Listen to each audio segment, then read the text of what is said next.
ഇങ്ങനെ 3 പ്രാവശ്യം കുറച്ച് കുറച്ച് കുറച്ച്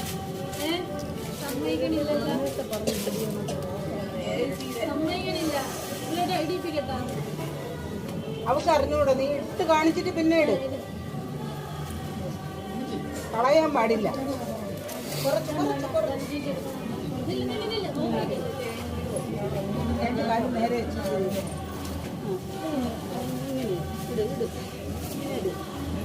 കളയരുത് കളയരുത്. കളയില്ലെന്ന് പറഞ്ഞിട്ട് ഇങ്ങോട്ട് നേരില്ലേ. ആദ്യമേ എല്ലാം പറഞ്ഞതല്ലേ. കുറച്ച് കുറച്ച് 2 കൈ